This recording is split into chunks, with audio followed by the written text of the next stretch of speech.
nanti. Oke, jarang ya kita melihat Fredrin.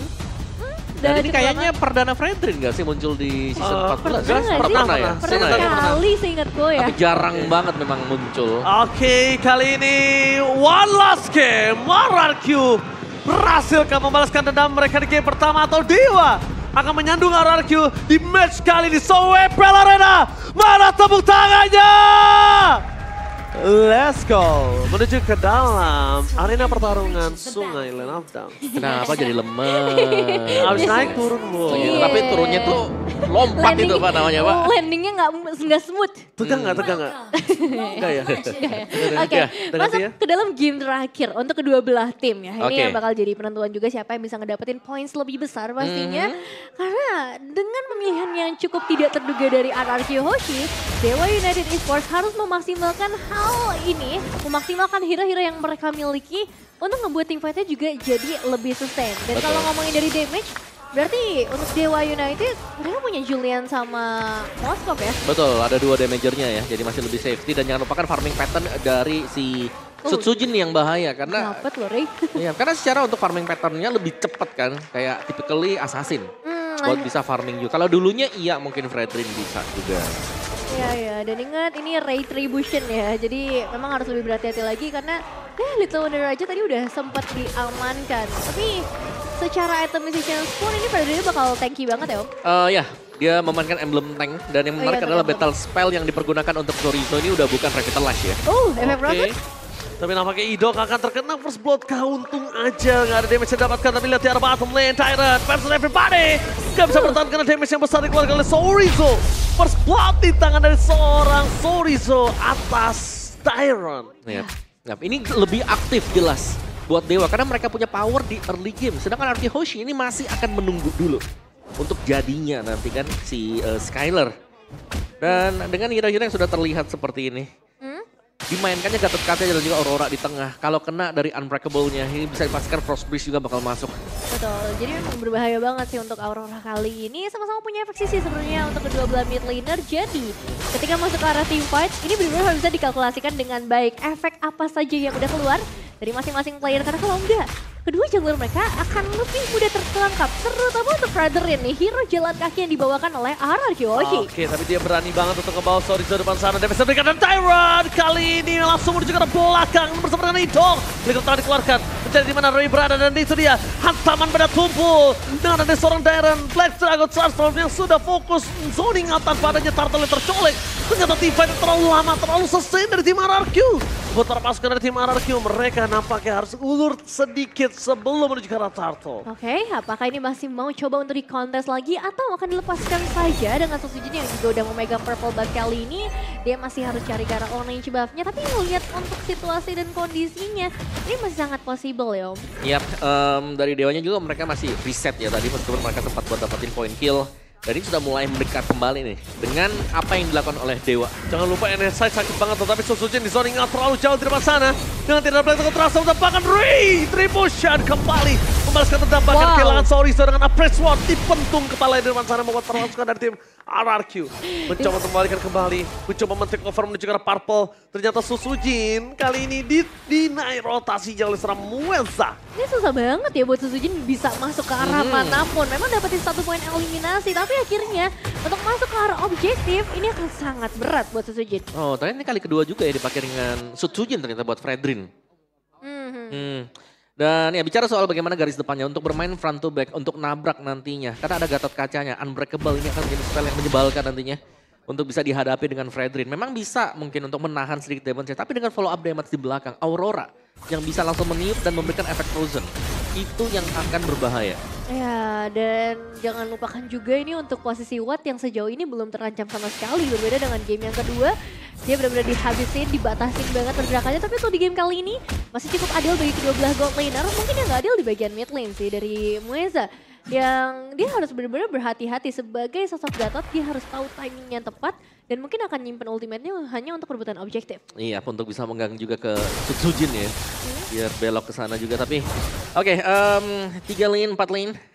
Yang terjadi sekarang bagaimana dari RRQ Hoshi-nya? Kalau mereka mau mendekat juga, mereka harus bisa paham bagaimana mereka memainkan tank jungler. Wow, dan ini dia fakta yang bisa kita saksikan by aplikasi Barcopay. Skylar menjadi peraih GPM tertinggi dalam 5 season terakhir dengan 1160 GPM. Mengalahkan rekor sebelumnya milik Eman dengan 1142. Oh, tapi sekarang Team Fight ya sepertinya bakal coba untuk dipaksa lagi. Oh, Muesa terperangkap di depan sana. Apresto telah dikeluarkan tapi tidak berhasil mengangkat siapapun di depan sana. Bahkan out of nowhere. Idok yang ditumpangin oleh seorang Watt. Berhasil mendapatkan point kill dari engage yang gagal diberikan oleh tim RRQ. Dan bahkan di depan sana, N-Headset bisa sangat sakit memberikan Sosujin point kill. Dan itu berbahaya. Sosujin harus mundur ke arah belakang. Iya, tidak ada idok ya untuk beberapa saat ke depan. Masih harus kembali terlebih dahulu. Dan ini memperbesar kemungkinan untuk Turtle bisa disecure oleh Dewa United. Disecure begitu saja, tapi lihat hantaman pada tumpul. Kali ini nggak terlalu berarti. Bahkan Dairon di depan sana mencari siapa yang bisa disikat dan hajar. Nampaknya tidak ada. Karena dengan adanya Dairon Black Dragon Transform, tugasnya untuk zoning out Ray. Sedangkan Ray punya terlalu banyak cara untuk dia bisa kabur dari Black Dragon Transform. Ya, ini langsung aja tukarkan kode di aplikasi GoPay buat kalian. The voucher cashback 50% dan balik lagi ke dalam gamenya. 3-2 dari segi eliminasi. Kita ngeliat objektif yang udah mulai dikumpulkan sama Dewa United sampai ke arah 2 turtle. Tapi secara turret, mungkin bagian bottom lane terlebih dahulu nih. Karena Watt-nya akhirnya bisa ngedapetin 1 poin eliminasi. Masih imbang sih Om dengan Skylar. Ya, tapi mungkin Skylar dapetin tadi plating gold di atas juga sih. Yang menurutku ini bisa buat dia jauh lebih cepat juga untuk menyelesaikan item. Tapi untuk tim fight besarnya menjadi misteri sekarang untuk RRQ Hoshi. Karena mereka bisa dipegang jelas dengan Gatot bersama dengan Aurora juga. Dan bahkan untuk Julian, The Bloodwings di sana dan juga punya satu Swift Crossbow. Berhadapan dengan Fredin dengan full tank memang, tapi 4 keunggulan gold sekarang untuk Dewa. Theory of everything terlalu sakit tadi untuk di depan sana mencoba dimakan. Free hit dari seorang Sosujin. Di depan sana membuat para pasukan dari tim RRQ terpecah 2. Muesa terperangkap karena damage dari Skylar gak bisa dibendung, tapi dapatkan Sosujin juga harus tumbang dengan instan. What? Langsung menancapkan Sosujin ke jantungnya. Tergeletak di depan sana pertukaran karena jungler dan juga menuju ke arah roamer. Tidak adil. Tidak adil pastinya. Apalagi ini Sosujin yang punya peran besar dari perebutan objektifnya. Tapi sekarang Skylar coba triple mundur. Harus respect tapi nampaknya di depan sana. Sorry Zo, fans everybody fokus ke arah Skylar. Masih bisa bertahan bahkan dari super rawat. Berhasil dapat satu point kill. Terperangkap di depan sana. Buat kerjaan untuk pulang. Shutdown di tangan dari seorang Tyrant. Tapi nampaknya Ray dengan Enhanced Sword yang dimiliki berhasil menghindari damage yang diberikan oleh seorang Tyrant. Dairon, Red bisa dikeluarkan menunjukkan seorang Sosujin is coming! Dengan adanya Winter kali ini pasif dari Case berhasil menyelamatkan dirinya tapi tidak terlalu lama. Winter gratis yang bisa membuat Case bertahan tapi dengan long team fight di arah bottom lane buat para pasukan dari tim Dewa mendapatkan keuntungan lagi. Oke, keuntungan yang cukup terasa ya. Long team fight atau overextend Om?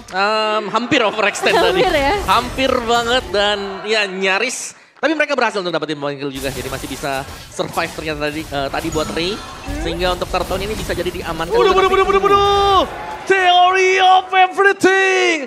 Damage yang diberikan terhadap seorang Watt membuat dia linglung di depan sana. Udah gak ada kesempatan untuk bisa bertahan dan memang Skylar dengan kondisi kali ini dengan 2 item yang sudah di tangan dirinya, 6.000 gold. Dia benar-benar menggila di depan sana. Ya, terlalu menyakitkan sih buat sekarang. Dan sekarang tugas dari Dewa United juga untuk mendapatkan objektif yang ketiga menuju ke arah Perfect Turtle. Masalahnya, Black Dragon Form akan langsung dibuka. Dia mencari di mana Frey berada. Tapi nampaknya the power of retribution kali ini gagal untuk mendapatkan Turtle yang berikutnya. Patrick Gaming bersama dengan Wobok Combo coba diperlihatkan di luar sana.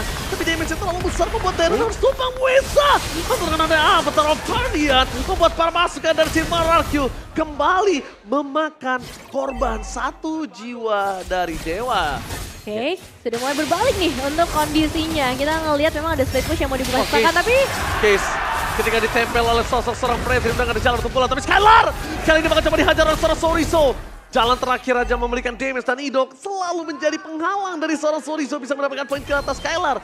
Karena kali ini kondisinya Sorizo akhirnya aware kalau dia masuk lebih dalam lagi sudah dipastikan nyawanya akan terangkat juga. ya, tempo yang dijaga cukup cepat nih dari RRQ Hoshi Om. Dan juga dari Dewanya sebenarnya ini selalu buat ada engage ya. New record! Game tercepat di EPL Indonesia Season 14.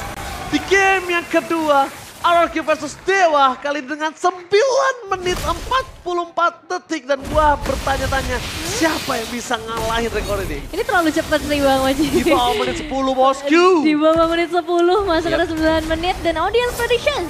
Masih sepertinya 90% untuk RRQ Hoshi. Tapi kalau ngomongin RRQ untuk menuju ke audience prediction, Kingdom ini memang nggak bisa bohong walaupun dia dalam under kondisi pun. Tetap RRQ ya. tetap punya percentage hampir di atas 50% selalu. Iya, powernya memang bukan cuma ada di arah player, tapi dari para supporter juga. Parah. Cuman sekarang ini yang harus mulai dijaga juga sama RK Hoshi. Jangan sampai kejadian lagi di game yang pertama ketika mereka udah pegang kendali di arah early game. Jangan sampai ada overextend atau over adrenalin yang harus terjadi. Ya, tapi ini nggak ada keunggulan sama sekali sih untuk kedua-duanya bahkan ya. Dimana di early-nya ternyata bisa disetarakan juga. Dan sekarang mereka akan berlomba untuk bisa mendapatkan Lord yang pertama.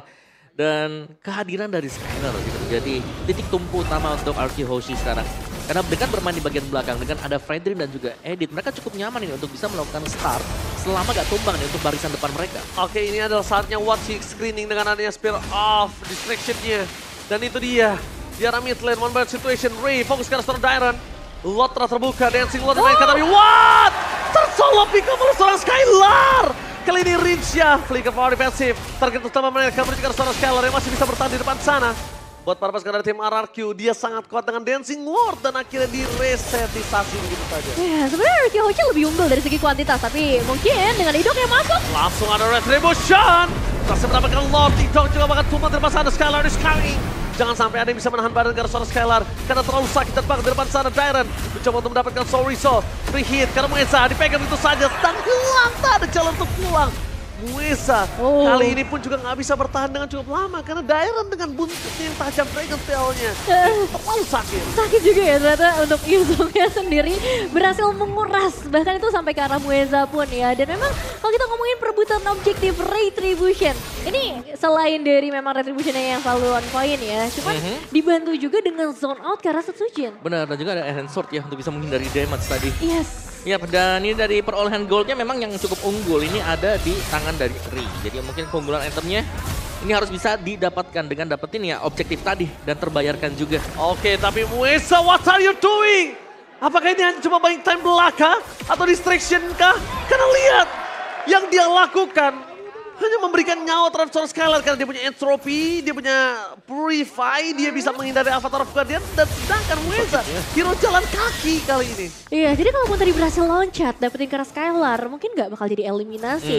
Dan dia sendirian, itu satu poin yang berbahaya banget sih untuk seorang Mueza. At least harus ada Watt, dan nggak bisa mengandalkan Spear of Destruction aja pasti ya. Dan dari tadi juga Dairon ini benar-benar bisa melakukan tugas dia ya. Zoning ke belakang untuk nyari mid laner, dan bahkan EXP-nya terkadang juga bisa di zoning dengan dia. Jadi RQ mereka secara objektifnya mereka bisa mengusir mundur Dewa United. Tapi Dewa bukan tanpa perlawanan juga. Kita melihat bagaimana DPS untuk Ray juga. Setelah melepaskan semua enhance-nya dia, itu sakit banget tuh buat basic attack-nya. Rasa banget ya. Dan wave ini di bagian bottom lane juga udah berhasil didorong kali ini. Ngasih distraksi tambahan lagi buat RK Hoshi. Dan belum ada yang mau ngebuka ke arah team fight-nya juga. Mereka dalam kondisi yang cukup stabil buat sekarang. Butuh daya dobrak yang lebih besar. Dengan adanya Lord mungkin. Dengan adanya outer threat di area mid lane mungkin. Karena sama-sama belum bisa dihancurkan. Yep, dan ini sekali lagi memang benar-benar kaya banget loh. Kaya banget bos. Udah 2 game didik kaya banget begini 10.000. Iya, itu udah mau item terakhir ya buat Skylar. Tapi ya Moskov juga masih ada kesempatan untuk bisa mungkin melumat ya di barisan depan. Tapi butuh waktu jelas. Ada Fredrin, Edit.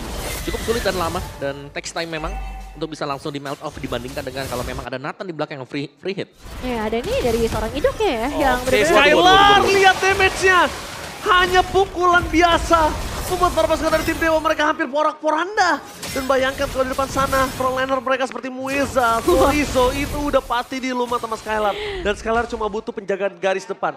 Udah jadikan diri dia di belakang, backline dan biarkan frontlinernya bertugas untuk memberikan badan untuk seorang Skylar. Iya, frontline di tangan seorang Idok mungkin ya. Atau bahkan dari Setsujin ini juga bisa berperan sebagai frontliner. Dan ya tadi dengan satu source skill saja itu langsung ngebuat 2 frontliner dari Dewa United bisa pulang. Dan kalau terjadi lagi, ini bakal jadi bahaya. Mereka mencarikan seorang Mueza yang coba dilahap dengan saat sama seorang Skylar free hit dari belakang. Sekalipun Soriso masuk, tapi Case mencoba untuk menangkap seorang Skylar dan gagal nampaknya membuat Soriso harus tumbang di depan sana menjadi tumbal. Karena dapat kill dari Skylar dan bahkan Dairon. Baik time semaksimal mungkin. Case dengan adanya Winter yang gratis tidak bisa menyelamatkan dirinya. Dan para pasukan dari tim RRQ mereka membuat Skylar berada di garis depan dengan adanya triple kill. Dan berhasil mendapatkan sosok dari Case, Soriso, Ray, dan bahkan Mueza. Masih sempat ternyata ya untuk dapetin karena triple kill dari sana Skylar. Dan sekarang KDA-nya mencapai 7-0-3. Kesempatan yang udah mulai terlihat bagi RRQ Ocean untuk mengendalikan permainan di game kali ini. Dan justru dari Dewa United yang harus cari cara. Apa Om caranya? Caranya ya pick off sih. Coba buat main pancing dulu misalnya ya Black Dragon Form dikeluarkan. Mereka bisa coba buat mainin Darren-nya. Atau kalau mau ya mereka bisa coba buat langsung targeting ke belakang. Meskipun itu bukan opsi yang menarik banget ya. Karena Skylar masih punya entropy juga tadi. Dan ini damage yang diberikan dari Skylar sudah terlalu besar. Dan bahkan masih dengan 6 item. Wishing Lantern menjadi item terakhir dia loh. Oh, jadi memang bisa banget ya buat nge-meltdown sisi front line-nya. Purify juga ready di tangan dari seorang Skylar. Lord-nya juga akan segera masuk menghabiskan satu persatu base red dari RRQ Hoshi semakin mendekat menuju kemenangan. Menuju ke arah kemenangan di depan mata. Bahkan Lord-nya dengan sangat sigap diselesaikan oleh Super Out Supriyadi. Tapi jangan lupakan Super Wave Minion masih di depan sana dan initiate power belum ditunjukkan oleh tim RRQ. Ya, Wave Minion bakal coba untuk didorong terlebih dahulu di area mid lane ataupun bagian bottom lane. Karena RRQ Hoshi belum berhasil mendapatkan inner turretnya. Tapi harusnya ini bukan jadi hal yang sulit. Kita tahu powernya sudah di bawah. Kosil Kevin bakal lihat Skylar yang membuka badan depan sana. Sorry Zo! DPC terlalu besar dan instant pick up terjadi oleh Skylar. Tidak ada yang bisa masuk ke dalam untuk bisa melindungi seorang Mueza. Dengan adanya Sosok Purify menuju ke arah belakang dan Skylar udah menuju ke arah Immortality. Terlalu keras untuk bisa dimakan. Terlalu banyak cara untuk bisa mendapatkan Skylar dari backline. Dan Skylar kalau untuk menjadi target utama kayaknya mereka harus urungkan sih. Iya, susah banget sih kayaknya buat nangkep karena Skylar ya. Ya dia pasti main di belakang juga ya. Dan kita belum melihat ada Athena Shield mungkin dipegang dengan baik untuk Soriso. Atau mungkin untuk Mueza juga. Jadi mereka masih cukup ya bisa lah dihadapi secara head to head langsung. Tapi ya bicara soal front to back ini dipegang dengan RRQ Hoshi. Kayak untuk jawaban untuk dari mereka ya tarik ulur aja. Pancing Darren-nya, nah ini dia nih. Ketika Darren-nya tumbang 4 lawan 5 mungkin itu bisa merubah kondisi. Meskipun ya nggak mesti kalau sampai Skylar nggak ke pick off. Nah ya, dan dari sisi Muezanya sih Om, yang aku cukup penasaran dengan adanya Gatot ini. Apakah benar-benar hanya akan mengandalkan ultimate-nya saja nanti ketika RRQ Hoshi masuk? Bisa ini untuk misain kan, jadi ada distraksi yang langsung menuju ke Skylar. Cuman itu cuma ngebuying time, jadi butuh cepet juga untuk bisa berhadapan dengan yang ada di barisan depan seperti tadi. Berarti follow up damage ini juga ya, yang harus benar-benar responsif banget atas apapun pergerakan yang dibawakan oleh Dewa United. Dan timingnya juga pasti harus ready nih, jangan sampai ketika Mueza ngebuka lompatan tersebut teman-temannya gak punya source skills yang diharapkan. Karena kita tahu nih trigger dari RRQ Hoshi dari tadi untuk ngabisin resource itu ada banget. Idok apalagi kan, selalu ada di area frontline. Apalagi Mueza mau pakai revitalize 10 biji juga gak bakal bisa menahan damage dari seorang Skylar. Bener. Gak bisa dia menahan damage dari seorang Skylar ini. Jadi bisa dibilang pastikan Mueza dapetin avatar Afghaniannya ketika seorang Skylar tahu entropinya di mana, ya kan? Dan juga dia punya Purify dan itu targetnya dia. Dan juga ini bisa jadi duel buat Watt juga sih. Karena Watt posisinya benar-benar harus dicari karena dia bisa saja tiba-tiba muncul di belakang. Nah, Watt kali ini dia harus pakai power of Spear of Distraction-nya biar tahu vision. Tapi lihat, Council Gaming Tower akan juga serang Ido. Free hit dari belakang, hantaman pada tumpul menuju ke seorang Tyron. Mereka posisinya terbuka dengan sangat bebas dan the power of retribution-nya gagal dari seorang Ray. Mundur ke arah belakang, lihat base di arah top lane-nya terbuka dengan sangat bebas. Kehilangan seorang Case, tapi Awat di sini mencoba untuk melakukan penahanan diri melawan seorang Tyron. Semaksimal mungkin menghindari seorang Tyron, tapi Tyron sekeratul maut. Dan Tyron harus ditumbangin dengan double kill dari Awat. Kehilangan Skylar, kehilangan Susujin. Base-nya sangat bisa diselamatkan oleh Awat dengan sangat cepat. Tapi hanya berbeda sepersekian detik saja. Kalau misalnya RRQ Hoshi tadi berhasil nge-hold lebih lama, ini mungkin jadi malapetaka oleh Dewa United. Tapi jangan lupakan, ini dia bisa numpangin seorang Ray, tapi enhance sword-nya. Karena Winter Crown mencoba menyelamatkan diri bersama dengan Immortality dan selamat! Ray still survive in the midland! Dan sekarang dari Dewa United memperbesar kemungkinan mereka untuk kembali lagi bertahan, kembali lagi membalikkan keadaan. Karena gold yang sudah ditabung oleh RRQ Hoshi hilang begitu saja. Ya, ini tugas sih memang untuk Watt juga ya. Bicara soal marksman sampai dengan di late game tadi. Watt masuk di momen yang sangat tepat menurutku. Karena entropy waktu itu lagi dipakai buat maju ke depan. Dan gak ada akses tadi buat kabur sama sekali untuk Skylar. Dan mereka ngambil resiko tuh besar banget sih om menurutku ya. Dengan ngelepas area top lane-nya dengan super minion yang udah ada juga. Tapi itu resiko yang sangat worth it pada akhirnya. Mereka pulangin 4 pemain dari RRQ Hoshi. Lord-nya sekarang udah bisa ke meltdown dengan cukup cepat. Jadi Balik lagi siapa yang akan disiplin, siapa yang bakal menang. Ini satu momen lagi ya. Satu momen ya. Di menit-menit seperti ini udah jelas. Satu tim fight, ada blunder di sana. Ya tim yang dapat blunder kalah biasanya. Iya ya, meskipun memang kalau kita ngomongin dari segi turret nih, RRQ Hoshi masih punya 3 base turret. Tapi masuk menit 19, masuk menit 20, sekalinya hilang bisa semenit. Bener. Yap, tapi pressure-nya lebih besar buat Dewa ya. Iya. Karena mau gak mau mereka harus bisa ngerapiin dulu misalnya buat lane-nya. Galin om. Iya makanya itu ya. Apalagi di lane jauhnya nih, di top lane-nya. Ini bahaya banget buat Dewa. Kalau sampai selalu bisa nyebrang dari sungainya ya mereka gak bakal bisa nanti buat kontesnya enak nanti. Karena kalau mereka kontes di Lord terus mereka hilang 2, hilang 3. Bisa langsung tabrak nanti. Ya ya, dan ngeliat dari segi itemizations-nya memang untuk Athena bukan jadi pilihan sepertinya. Baru karena Radiant Armor aja untuk kedua belah sisi frontlinernya sejauh ini. Yap, dan kita melihat satu Oracle nih akhirnya nih ya. Ada tambahan mungkin Oracle, efek regen juga bisa didapatkan untuk Gatot Kaca dengan Battle Spell dia Revitalize. Tapi tempo agak sedikit pelan nih sekarang melihat bagaimana Dewa ternyata sanggup. Ini sudah bisa mengimbangi permainan dari RRQ Hoshi. Jadi RRQ Hoshi juga memang mereka bisa main agresif. Betul. Tapi agresif juga harus bisa melihat posisi ada di mana nih si Wattnya. Nah. Karena tadi Watt pemain terakhir yang masuk loh. Iya. Nggak buka badan. Iya, Aku ngeliatnya om ya, Darren ini kalau untuk fokus ke arah Watt ini agak cukup berbahaya. Kenapa? Dia terlalu banyak yang keluar short skillnya, Petrify-nya juga nggak terlalu worth it. Mendingan ke arah Sukri sekalian Petrify-nya. Iya, karena Biar ini nggak punya power of retribution di sana. Ya karena sekarang kalau aku ngeliatnya ya, Dewa ini mereka nunggu Darren juga loh.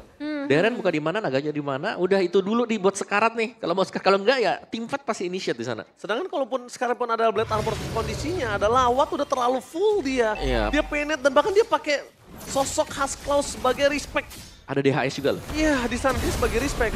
Iya, Karena iya. memang kondisinya nggak bisa pakai ada Wind of Nature kan. Head to headnya bukan dengan dengan physical tapi magical di situ Skylar. Iya, tinggal gimana PR-nya dari Dewa United untuk mengulang team fight yang tadi. Waduh, Darren nggak boleh sembarangan dan bahkan nggak boleh buka Black Dragon Transform untuk defensif itu nggak boleh sama sekali Nevin. Ya harus lebih sabar terlebih dahulu. Ini nungguin juga dari Wattnya sampai show di map mungkin buat RRQ Hoshi untuk langsung nge-trigger karena Lordnya karena sekarang conceal play. Oke, Flicker Winter Crown telah dibuka kali ini oleh permasukan dari tim Dewa. Akankah coba dibalikan kembali keadaannya, kondisinya udah mulai di take over. Mereka melihat posisi Watt udah kembali lagi datang dengan state fight. Tapi lihat Muesa mencoba menarikkan suara Skylar. Muesa mencerminkan dan Muesa kali ini menjadi sebuah tameng dari Skylar. Tapi nampaknya permasukan dari tim RRQ. Mereka kehilangan Bray dan the power of retribution di tangan dari sosok dan super rawat Sopriani. Berhasil memakan sosok seorang Sosodin. Gak ada jalan untuk pulang. Shutdown pun terjadi. Lord memang berhasil diamankan oleh RRQ Hoshi, tapi hanya satu pemain saja yang tersisa dari RRQ Hoshi. Dan Watt akan mulai maju lebih dalam sepertinya. Bestreska seperawat Supriyadi. Juga best. Gak boleh apa terjadi. Skylar dengan sangat cepat diselesaikan kali ini minionnya. Tapi Caswin Flankernya gagal dan awan. Kali ini Sardade. Seperawat Supriyadi hampir saja bisa melakukan endgame. Minionnya tidak ada dan Awat harus recall ke arah belakang. Almost is never enough. Tidak ada wave minion untuk Dewa United. RRQ Hoshi punya kesempatan tambahan untuk saat ini. The reset. Masih bisa bertahan tadi dengan hilangnya minion yang terakhir juga. Wow. Tapi Lord Evolve-nya akan menjadi Lord gratis juga dan reset poin masih untuk Dewa. Bukan tanpa alasan namanya tercantum super di depannya. Wow. Tapi itu dia Super Supriyadi pemain tua. Mantan juara MPL season yang pertama. Ini benar-benar ngebuat kita bertanya-tanya kayak what? Apa yang dia lakukan dengan resiko setinggi itu dan dia berhasil menemukan satu persatu player RRQ dan tribut juga ke Mueza. Cara dia untuk nge-hold Skylar supaya dia nggak ikut karena team fight. Iya, karena itu bahaya banget dan benar-benar krusial dipisahin banget, juga. Dan satu lagi sih karena Gatot Kaca ini kan magic damage. Betul. Nah untuk bisa nahannya lumayan rumit ya karena Wind of Nature gak bakal berfungsi sama sekali. Iya, meskipun akhirnya tumbang juga ya, tapi itu buying time yang cukup lama. Dan jauh posisinya. Itu kalau mati, jauh banget. kalau tumbang Skylar sama Mueza, MVP-nya, votingnya gue Mueza. Fix. Fix ya langsung, karena dapetin sosok Nathan itu juga gak mudah. Dapetin Skylar susah banget. Iya, dan sekarang Purple Buff memang masih bisa diamankan. Semua kondisi akan kembali lagi menjadi normal, tapi satu pemain hilang saja, itu menurut aku akan jadi bahaya besar. Setuju ya. Masuk dengan menit-menit yang krusial nih. Sekali terpick off ya 70 second lah. 60-70 second itu bisa terjadi dan lihat sudah mulai berganti semua item-itemnya. Ada 3 Winter Crown yang diambil. Ini biasanya untuk pengganti kalau Immortal sedang cooldown juga. Bisa jadi nanti ada Rose Gold Meteor juga. Untuk progress dari jual beli macro play. Dan kedua tim ini tidak ingin mengambil resiko lebih jauh lagi. ada. Mereka akan menunggu untuk evolve Lord berikutnya. Kalau secara dari DPS, Ya, keuntungan untuk Arky Hoshi adalah mereka punya DPS yang sangat cepat sekali. Tapi mereka cuma punya 1 damage. Mereka hanya bergantung untuk Skylar. Jadi kalau hal yang sama kembali terulang, dia di zoning. Untuk di sisi yang berbeda ini bisa dimakan. Dari Dewa mereka punya power seperti itu. dan jujur ya Om, ini menurut aku untuk Lord selanjutnya akan lebih menguntungkan buat Dewa. Lane jauh dari Arky Hoshi, ini berarti kan harus dipegang sama Skylar kan? Atau mungkin ada opsi lain, aku nggak tahu. Tapi yang jelas Skylar akan jadi harapan besar lah untuk ngejaga lane ini. Dan kalau misalnya ini bisa dimaksimalkan oleh Dewa United, mereka bisa secure Lordnya. Tapi ingat, Lord bukan menentukan kemenangan. Ya betul banget, tapi tentunya jangan lupakan juga di sana Watt udah membuka badan. Ini vision yang berbahaya sih. Karena mereka belum ada yang tahu di mana para pasukan Arky lainnya. Dan sedangkan Skylar, kali ini mereka masih kehilangan vision atas Skylar dan belum ada yang bisa menempel ke arah seorang Skylar. Ivan Mueza. Ya itu dia yang jadi satu masalahnya juga. Siapa yang akhirnya akan coba untuk nempelin Skylar lagi? Apakah Mueza yang akan ditumbalkan nantinya? Atau mereka udah punya game plan yang lain? Karena pastinya Arky Hoshi sudah mulai beradaptasi juga. Mereka pengen Skylarnya lebih safe untuk di momen ini. Atau bahkan Skylarnya justru jadi lebih jauh untuk ngedorong lane di bawah. Oke, Skylar makin lebih jauh dan jangan lupakan kalau tim fightnya disambut oleh Dewa dan Arky berhasil menahan dengan adanya 4 atau 3 versus 5 dan buying time-nya terjadi. Skylar bisa dapetin endgame, itu juga nggak berguna. Tapi lihat di depan sana, Mueza akan coba ditarget utama, fokus menuju ke arah Skylar. Avatar Guardian-nya gagal dapetin Skylar, dia hilang begitu saja. Distraction yang dilakukan menuju ke arah Lord. Lihat, fokus ke arah belakang dan Retribution! Berhasil mendapatkan Lord. Ray di sana mencoba bertahan ke Petrify Game, tampaknya tidak bisa. Tapi Lordnya di sini dan so tershutdown. Tersisa 5 berbanding 2. Ini bencana dan lihat, Skylar menangkap seorang Kiska, ada jalan untuk pulang. Ini bencana. Arky Hoshi berhasil membalikan kembali ke arah dan mendapatkan kemenangan di match yang pertama. Sang Raja Arky Hoshi berhasil secure game ketiga kita dengan berbagai jeripaya yang mereka bawakan. Tapi sayangnya Dewa United harus berhasil ditumbangkan, diturunkan ke bawah. Oke, miscalculated mungkin dari Dewa tadi, di mana mereka berusaha untuk mengulang cerita ketika mereka menang dari team fight. Zoning out yang dilakukan oleh Mueza ternyata berbuah kegagalan dan bahkan mereka harus terpick off 2-3 pemain dan bahkan menyisakan hanya Watt seorang diri yang harus melakukan defense. Tapi RRQ nampaknya udah harus tertampar. Betapa kerasnya melawan Dewa sampai menuju ke arah game ketiga dan bahkan game ketiga. Mereka juga kesulitan untuk bisa menyelesaikan game ini. Sampai hampir saja epic comeback dari Dewa itu bisa terjadi. Dan Skylar memberikan jiwa dan raganya untuk ngelakuin clear minion. Iya, bergantung hanya pada satu momen saja bisa dibilang. Tapi keputusan yang tepat untuk melihat adanya Nathan dan juga Edith berjalan secara bersamaan itu langsung menutup potensial Mueza. Ya, Mueza yang langsung gak bisa bergerak ya karena begitu besar damage yang bisa diberikan tadi dari Nathan juga meltdown ke Mueza. Mungkin hanya butuh 4 sampai dengan 5 hit sudah langsung ke half HP. Dan harus membuang tadi Avatar of Guardian dan juga miss. Betul sekali, dan itu dia. Kita sambut sang Pakito yang berhasil mendapatkan kemenangan. Kali ini di game yang pertama. Di game kedua di comeback. Di game pertama kalah, di game kedua dia comeback dengan adanya 8 menit. Dan bahkan di game ketiga mereka hampir saja kalah di depan mata. Tapi nampaknya sang raja, era terbaru mereka, raja-raja kecil yang sudah mulai bangkit menjadi sebuah fondasi yang kokoh untuk RRQ Hoshi. Yap, ini bisa kita lihat ya di sini bagaimana Mueza sudah berjuang. Dia langsung zoning dan kita melihat untuk yang lain dari Dewa fokus. Ini fokus untuk bisa langsung dengan cepat mendapatkan Lordnya. Lord dapat, tapi hasilnya berbeda adalah pemain-pemain mereka juga ternyata bertumbangan satu demi satu. Gak bisa kembali, gak bisa pulang. Oke, regenerasi berhasil. Mari kita berikan kepada Bude Monster untuk interview The New Era of Kings. Bude Monster.